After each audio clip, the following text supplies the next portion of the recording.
So the equation for an ellipse is x minus h quantity squared over a squared plus y minus k quantity squared over b squared is equal to 1.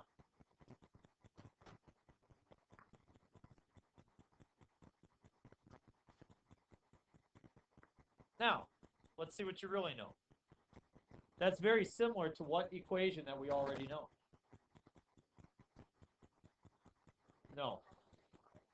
Circle. Yeah, it's very similar to a circle. In fact, if you had x minus h quantity squared, y minus k quantity squared is equal to r squared, and you would divide by r squared, what would that give you on the right-hand side? So x minus h quantity squared over r squared plus y minus k quantity squared over r squared is equal to 1. So the equation for an ellipse is just about the same as it is for a circle. The only difference, for a circle, they'd be the same values underneath here, whereas in an ellipse, we allow them to be different values, okay? So once you see the equation, HK is the center, okay? Just like you thought, H is the horizontal shift and K is the vertical shift.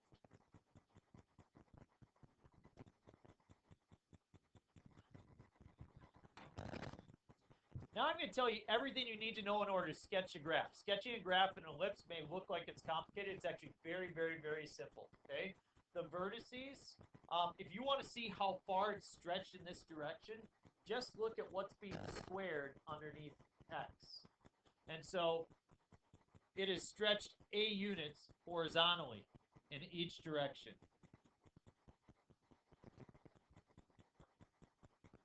Anybody want to take a guess at how many units it's stretched vertically? B.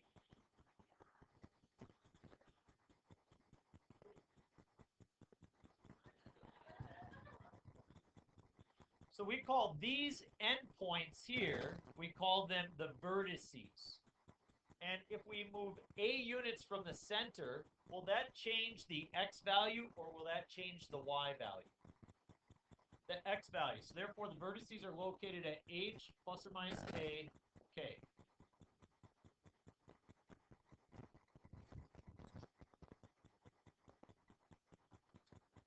The major axis is the distance from one vertex to another. Anybody? 2a.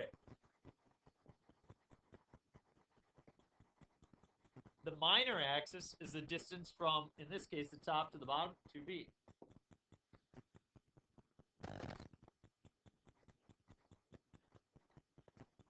Now, you don't need the foci in order to sketch the graph if you're given the equation like this. But when I did the example on the board, did I need 2 foci?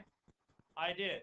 So if you want to know the location of the foci, they happen to be, get this, C units from the center. Which brings up a good question. How do you find C? Well, we find C by using a formula. What's the Pythagorean theorem? It's a squared minus b squared is equal to c squared to find C for an ellipse.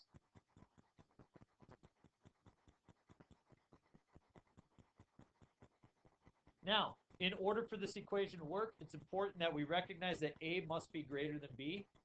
If that wasn't the case, you would have the square root of negative, and you can't have that in our real plane. Okay. Foci sit C units from the center, so that will change the x value. So the foci are located at h plus or minus c and k.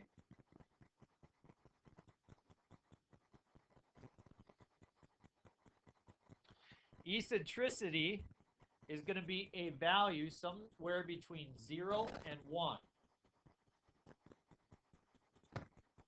Eccentricity is the measure of how stretched the ellipse is. So for example, all of the planets have an elliptical motion for their orbit. All of the planets have an eccentricity value to their orbits. And that value is fun to kind of know. It's always between 0 and 1. The way we calculate is you take C and you divide it by A.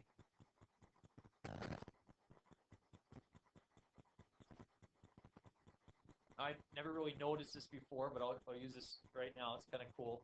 The closer E is to 0, the more it looks like a circle. The closer E is to 1, the more it looks like a line. I've taught for 15 years. I never really noticed that before. So anyway.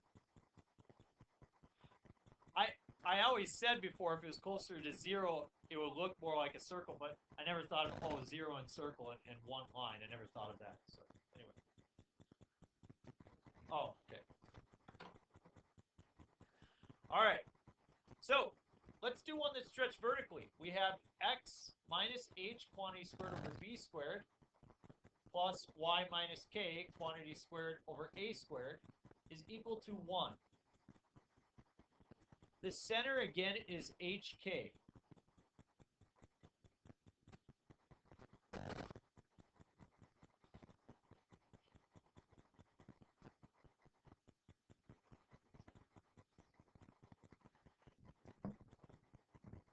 It's okay.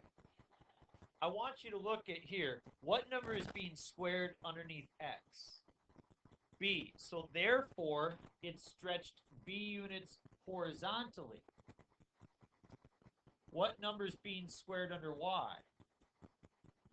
So therefore, it's stretched a units vertically. What's that? Yeah. Now, are the vertices in this situation going to be on the top and bottom or on the right and left? Are the vertices on the top and bottom or the right and left, do you think? Top and bottom. Will that change the y value or the x value of the center? The y value. So therefore, it's h, but then it's k plus or minus a.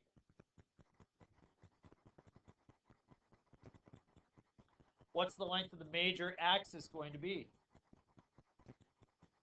2a. Minor axis, 2b. The foci still sit C units from the center. The foci always sit along the major axis. Okay, so there's going to be C units in that direction. C units. No, the major is always the longer of the two. So this is going to change to h and then k plus or minus c. So we're going to switch the y value there. And eccentricity stays the same. So E is equal to C divided by A. Sorry, on the previous one, I forgot to put E. E is equal to C divided by A. And that gives us a nice general overview of the characteristics of an ellipse and how we graph it. We're going to graph 4 of them today in class. You're going to have the rest of the time to work. It should be about 15 minutes for you. Okay? And we start here. Please, for your assignment, regardless of what the book says, please provide the characteristics that we do in class. It's going to be just the best way to go about it, prepare for our exam, which I believe will be next week, Monday. We'll only have one more topic to really cover, and that's hyperbolas tomorrow. Okay, so I'm going to get you guys a study guide quickly. You're going to have at least you're going to have 2 work days this week as well. So. Okay. All good? All right, here we go. What is the center of this ellipse? And before you answer, the most common answer for the center of this ellipse is 2, 5. It is incorrect. That's not the center. The center is 0, 0. Thank you. It's what the shift is for x and the shift is for y. So if it was x minus 2 squared over 4 plus y minus 5 squared over 25, now the center is 2, 5. Okay? But in this situation, the center is 0, 0. Okay? All right. How many units am I going to go horizontal? And how many... Okay. How many units is this ellipse stretched horizontally in each direction? 2. How about vertically? 5. So 2 in each x direction, 5 in each y direction. So if I make a 5 by 5, that will be plenty, right?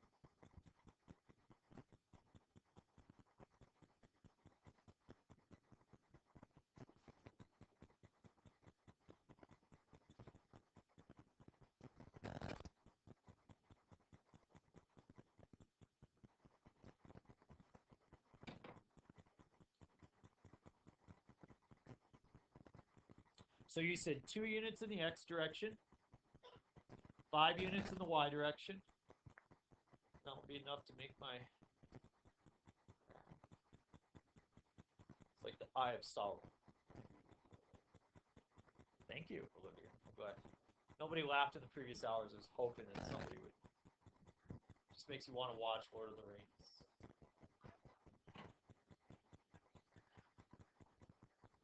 It's so wonderful. It's so wonderful. All right, can somebody give me the location of the vertices? 0, 5, and 0. So I'm going to write 0 plus or minus 5. Because it would be 0, 5, and 0, negative 5. So. Okay, the length of the major axis is going to be this distance here. What do you got? 10. Length of the minor axis. 4. Not too tough so far, is it? What do I have to identify in order to find the foci and the eccentricity? C. How do I find C? How do I find C? So 25 minus 4 is equal to C squared. There's a snake in a bite you. 21 is equal to C squared. Root of 21 is equal to C. Which is about, 4.6 is about the root of 21.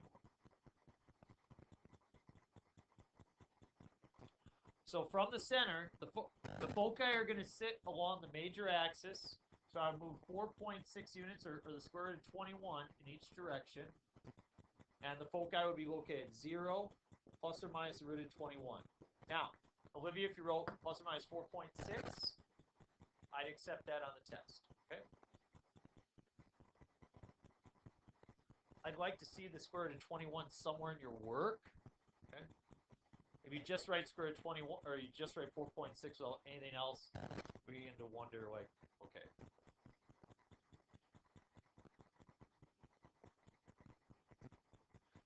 Excellent. A squared is always going to be the larger of the two for an ellipse. Grace, watch. If you did 4 minus 25, what would you get? Negative 19. That's a clear sign that we have a problem, right? Yeah? There we go. Eccentricity, I take C and divide it by A, or the root of 21 and divide it by what's A? 5, very good. A squared is 25. A is 5. So I'm going to take the root of 21 and divide it by 5.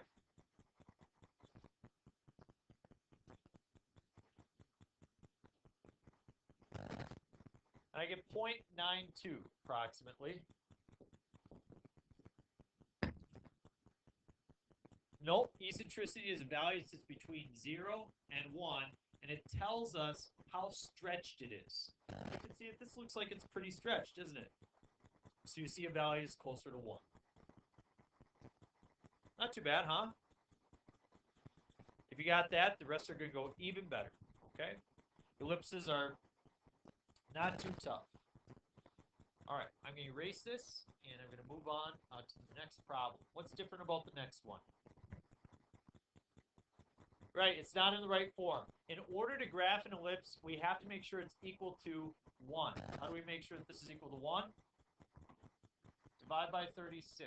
If we divide by 36, we get x squared over 9 plus y squared over 4 equals 1. Very good. Now it's in a form that I can work with.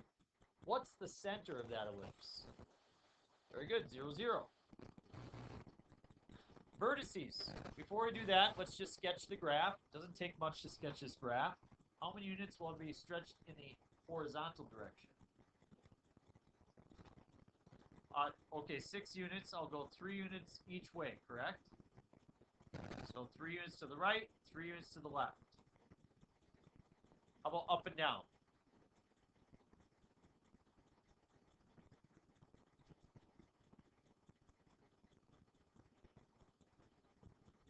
Under x, I have 3 squared. Under y, I have 2 squared. X horizontal, 3 units each way. Y vertical, 2 units each way. Is that better? Okay, so that's enough for me to sketch a quick graph. After I sketch a quick graph, that's when I like to name the rest of the pieces. Location of the vertices. Plus or minus 3, 0.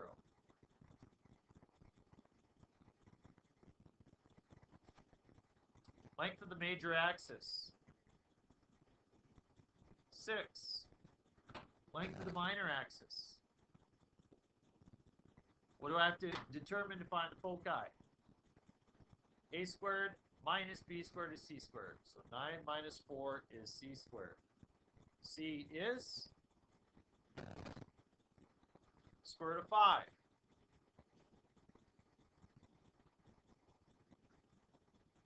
So from the center, I move positive roots of 5, which is about 2.2, and negative 2.2 in each direction from the center. So therefore, the location of the foci will be plus or minus root of 5, 0. Sure. So if you'd like to write this as plus or minus 2.20, that's fine.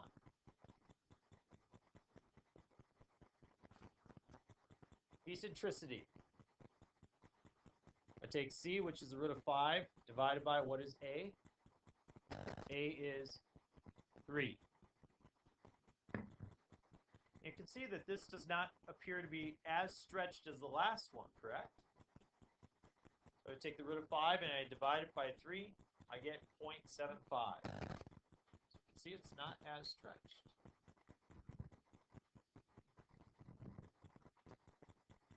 Not too bad, huh? Flip it over.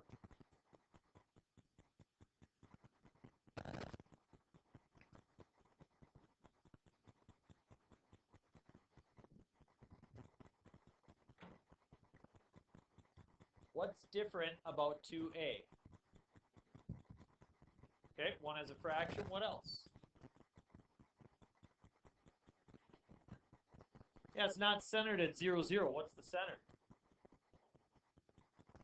I heard 3, 0. 3, 0 is correct. How many units will I be stretched horizontally then each way? I'm going to move 3 units to the left and 3 units to the right. How many units up and down? Y. Yeah, y squared over 1. So you can move 1 unit vertically. So if I move 3 units horizontally, how big of a graph could I make to make sure everything fits on there? Yeah, 6 by 6 would be plenty.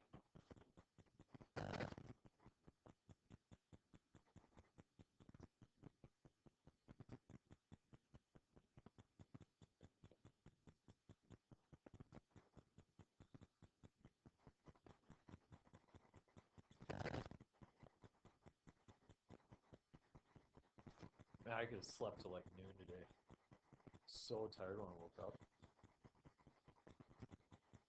Vertices. Okay, so let's start graphing the same. Start at 3, 0. You guys told me to move 3 units in the x direction, okay, horizontally. And then how many units in the y? 1. Wow, this is getting narrow. Sauron is looking at us sideways. Okay. So vertices.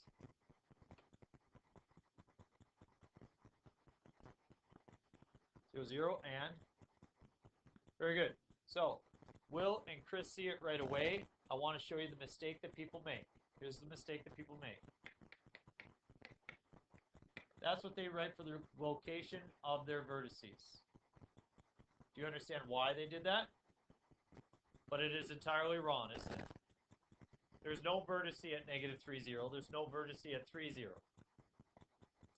You have to move from the center. What's the length of the major axis? Minor. What do I have to determine for these two? C. And I use a squared minus b squared, so 9 minus 1 is c squared. So the square root of 8, or 2 roots of 2 is equal to c. Very good. You guys are extremely intelligent. So 2 roots of 2 is about, what, 2.8. So I moved 2.8 units from what? From 3. So it's 3 plus or minus 2 roots of 2. And then the y value, what's the y value? 0. So from 3, I move, let's see, what did we say? Yeah, 2.8. I move 2.8 units in each direction. That's where the foci would be. So from 3, I added 2 roots of 2, and I subtracted 2 roots of 2. The y value stayed the same. How do I calculate the eccentricity? Yep, so 2 roots of 2 divided by 3. 2 roots of 2 divided by 3, and I get 0.94.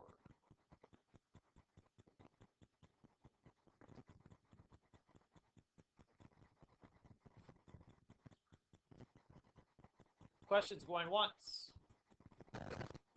twice, thrice. Do the next one on your own. What do you need to start by doing?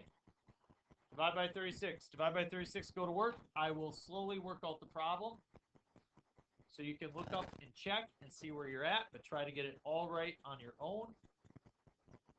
Because you're an extremely intelligent class, I believe you'll have no problem doing so. You are the best.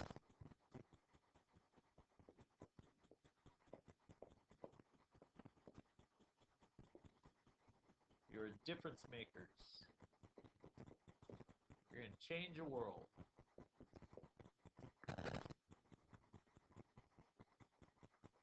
You better, because you're going to be teaching my grandchildren someday.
I had the problem completed. Are there any questions about the problem, or did you make a mistake that you'd be willing to share with the rest of the class?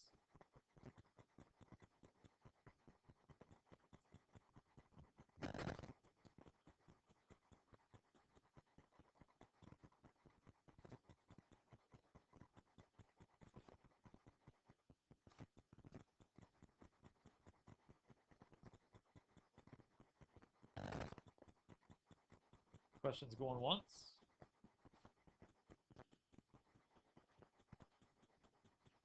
How do you get the vertices? Okay, this question's come up a couple times. So from the center, I first focus on having negative 2, 1. You okay there? And then it looks like A is equal to 6 and B is equal to 2. So I go 6 units in the x direction, and I go 2 units in the y direction. Right? So from negative 2, 1, I go over 6 units. So that's going to bring me to 4, 1. And then I go back 6 units. That's going to bring me to negative 8, 1. Better? What'd you do? So the most common mistake is that people would take this and they'd write plus or minus 6, 0. We got to add plus or minus 6 to negative 2. Okay? Any others? Going once? Twice? Thrice. Okay, here is your assignment.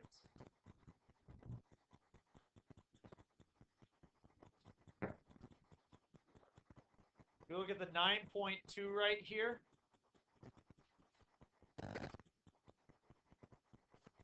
I did put the 9.4 book pages online as well.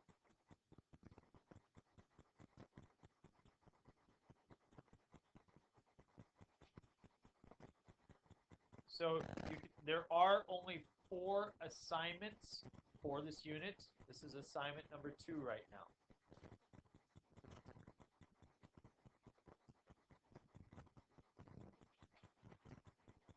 You may. Rest of the time is yours.